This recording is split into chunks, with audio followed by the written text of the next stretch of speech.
La parole est à Madame Michèle Delaunay pour le groupe socialiste, républicain et citoyen pour 5 minutes.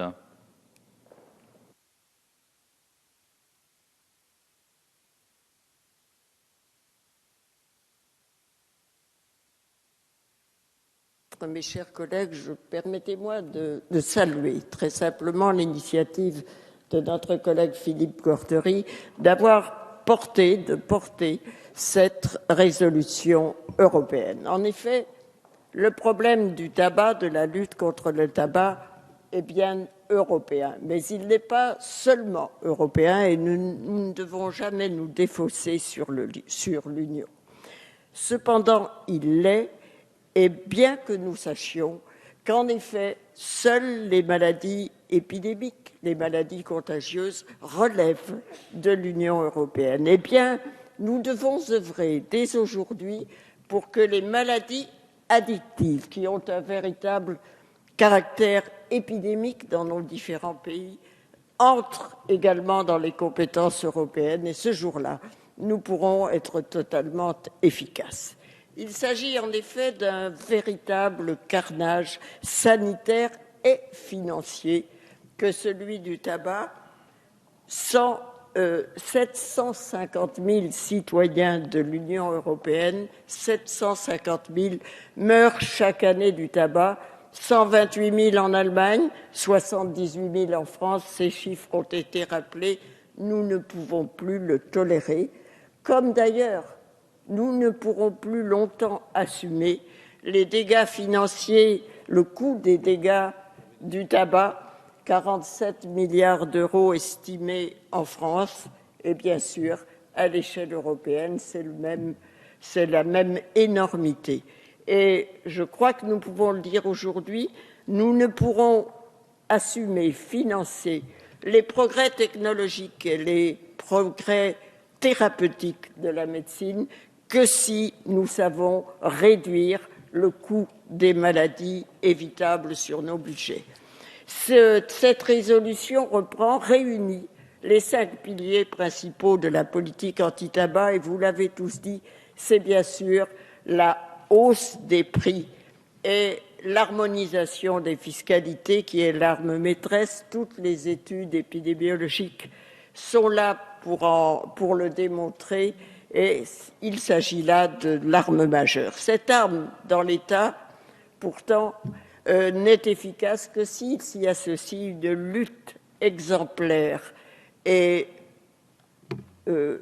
assumée contre le commerce illicite en intensifiant les contrôles aux frontières, et j'insiste sur ce mot, et en intensifiant également les pénalités et les diverses sanctions. Mais aussi, troisième volet, le paquet neutre, et cela a été souligné, M. Mariani, le paquet neutre est d'autant plus efficace qu'il est associé à une augmentation des tabacs, mais l'évaluation que propose M. Cordery va permettre de se faire une idée précise de son impact.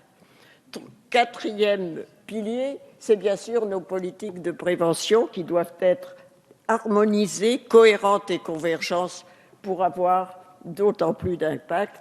Et cinquième pilier, il ne faut pas le négliger, c'est la possibilité d'action de groupe pour les victimes du tabac. Imagine-t-on le nombre de ces familles victimes du tabac? Devrons-nous les laisser seules, sans le secours de la loi, sans le secours de procédures civiles, alors que, et il faut nous en réjouir, nous acceptons l'idée, nous avons voté récemment l'idée que nous pourrions faire des actions de groupe contre les victimes des produits de santé. Je le rappelle, le Mediator, durant toute sa période de commercialisation, a tué probablement à l'égal de 2 semaines de tabagisme, à l'égal de 2 semaines de consommation de tabac en France, pardonnez-moi.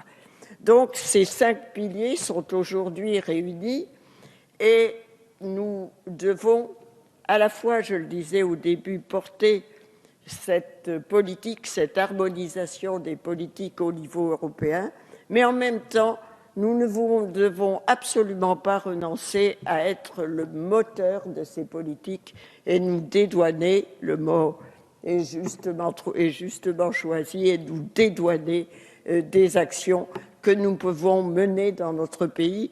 Et j'ai remarqué de manière très positive l'engagement à l'occasion de la loi santé de notre gouvernement sur une politique fiscale, une révision de nos politiques fiscales.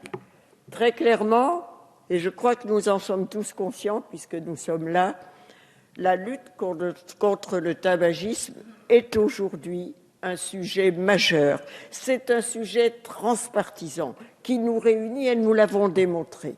Et je suis sûre qu'un vote unanime de cette résolution sera susceptible de porter également cet enjeu et son caractère à la fois transpartisan et universel. Car je crois que nous pouvons le dire aujourd'hui au regard des chiffres, la lutte contre le tabac aujourd'hui est à l'égal de la lutte pour l'abolition de la peine de mort, même si ces termes en sont différents. Je vous remercie. Merci Madame Delaunay. La discussion générale est close. Monsieur le rapporteur. Oui, merci Monsieur le Président. Et je voudrais tout d'abord me féliciter du consensus large dans cette Assemblée sur cette proposition de résolution européenne, et je voudrais remercier tous les groupes pour ce soutien. En effet, les objectifs de santé publique sont, je crois, supérieurs, d'un intérêt supérieur, et nous voyons dans cette proposition de résolution européenne, nous pouvons mettre au niveau européen effectivement des mesures que le gouvernement a eu le courage de prendre dans la dernière loi santé. Je voudrais remercier Monsieur Pauvros qui connaît bien les distorsions de concurrence qu'il vit au quotidien sur la frontière entre la France et la Belgique. Il a raison de dire que la lutte contre la contrebande est effectivement primordiale et qu'il faut renforcer les contrôles des services de douane. Monsieur Lambert, Madame Delaunay sont venus aussi en appui, et Madame Delaunay a insisté sur la question aussi des actions de groupe que nous avons rajoutées dans la proposition de résolution européenne, parce qu'elles sont, et je réponds par ainsi aussi à Monsieur Mariani, elles sont possible à partir du moment où les grands groupes sont en France, et donc les actions de groupe seront possibles contre les grands groupes qui vendent en France. Pardon, c'était monsieur Richard qui en parlait. Et elles peuvent être coordonnées au niveau européen puisque les groupes sont des multinationales. Et donc à partir du moment où des actions de groupe vont exister dans les différents pays contre ces mêmes groupes, de pouvoir coordonner l'action au niveau européen renforcera là aussi ces actions. Enfin, je voudrais répondre à messieurs Mariani et monsieur Richard sur la question du paquet neutre. Parce que je crois que nous sommes effectivement tous d'accord sur les distorsions à la concurrence qui existent. Ça a été rappelé par tout le monde sur ces bancs. Mais après, il y a deux moyens de voir la chose. Soit on arrête tout et on se dit il y a des distorsions de concurrence, donc on arrête tout et on n'est pas dans l'action. Soit on se dit, on est dans l'action, et c'est ce que nous avons fait dans la loi santé, mais on va porter la question au niveau européen.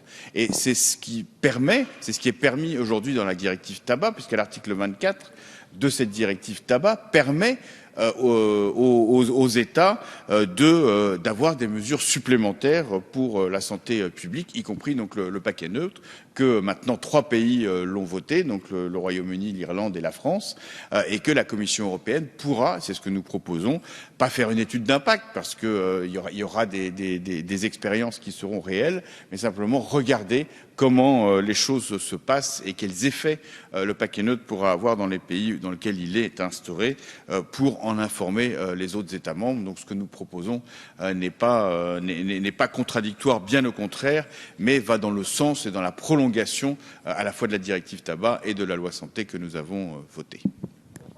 Merci, monsieur le rapporteur.